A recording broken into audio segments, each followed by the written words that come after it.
Today's show is brought to you by the Dance Studio of Tupelo and Sprint Print and Emmy Lou's Boutique and Tanning Salon. This week, we look into the school's decision to go virtual before the break, the structure showcase, and more about the football team's fate and playoffs this year.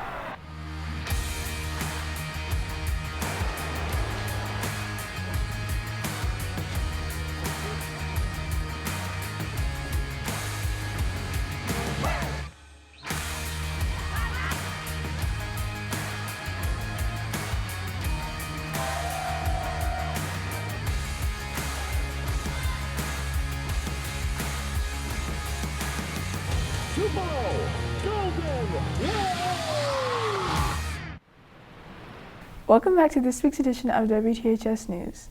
Next week, THS students will be online unless you're scheduled for state testing. Before the break, all the high school students were online because of rising COVID cases. Administration made the decision immediately following the cancellation of playoffs. Our Genti has more. These full halls came to a stop when board members decided to pull THS students from the school amid safety concerns.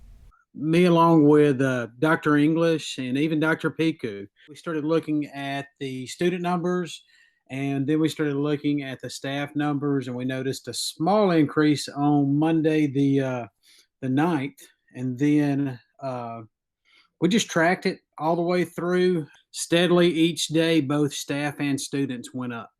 There were about 40 staff members and 300 students that were absent due to COVID just at the high school alone.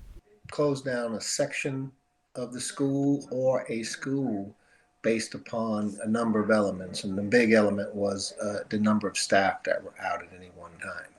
So the other schools were able to find substitute teachers to cover their absences, where the high school really was struggling. Although teachers were relieved, not all students felt the same. I was very glad to hear it because I teach science and I know, how viruses spread, and I was becoming a little alarmed by the number, especially the number of teachers who were either quarantined because they had been exposed or they actually had the virus.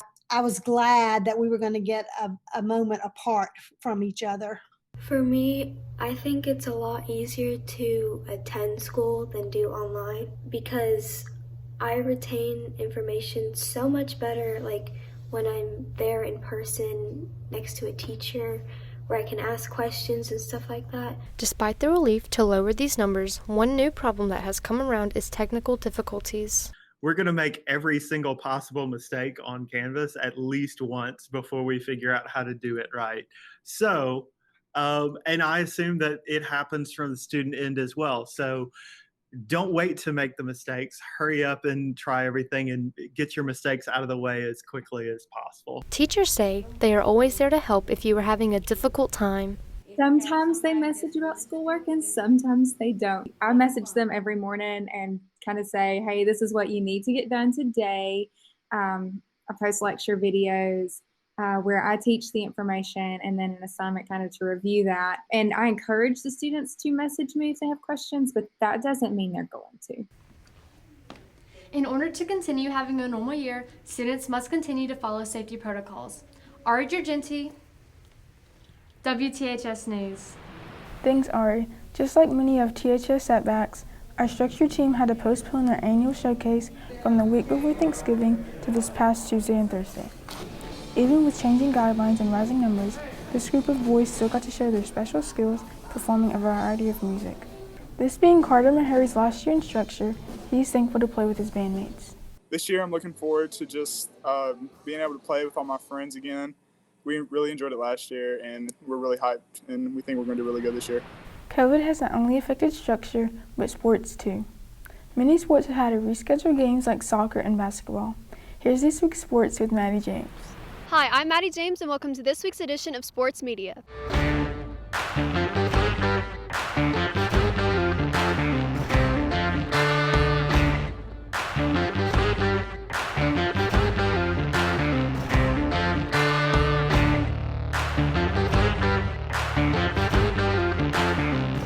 Tonight, basketball plays Nettleton at 6 and 7:30. Soccer will also play tonight at home against Olive Branch.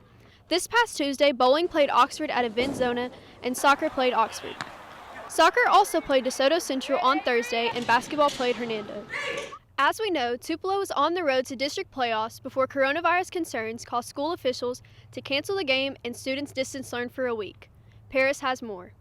As seniors, student athletes experience many lives in their time here during high school, but for the class of 2021, living in a global pandemic, the athletes never know when the things they get to do will be taken away from them.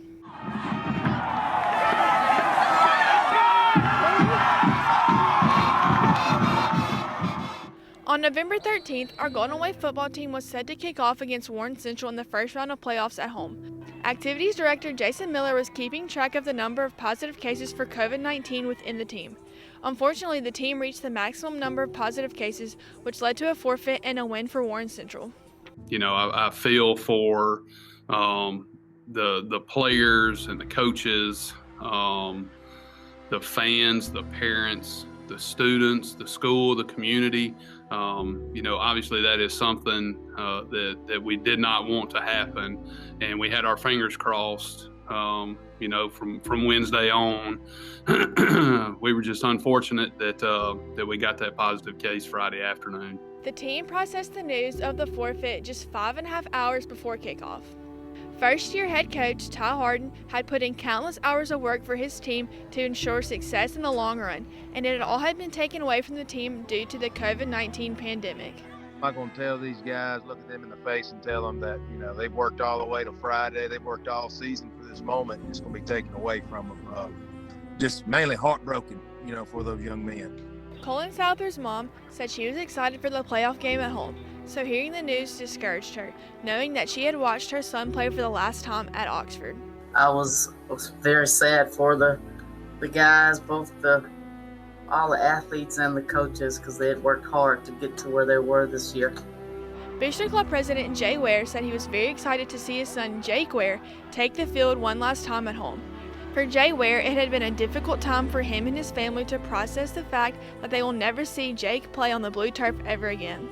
You know, the last several days, it's been very hard knowing that I won't see him in blue and gold again. And that's been a real thrill for Christina, my wife, and me, and my son Charlie, and my parents, all of Jake's grandparents. And so just that sudden, abrupt ending to not only the season, but his career as quarterback at Tupelo that's been a hard pill to swallow for all of us.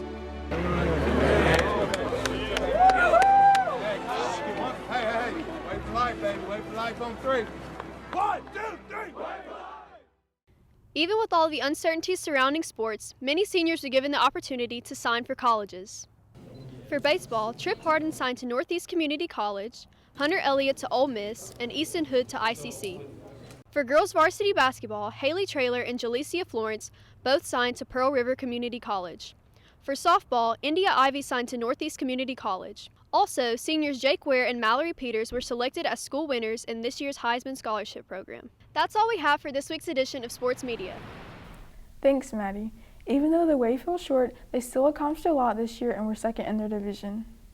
I'm Alexis Lacey, and thanks for watching this week's edition of WTHS News. Make sure to tune in next week for the bloopers.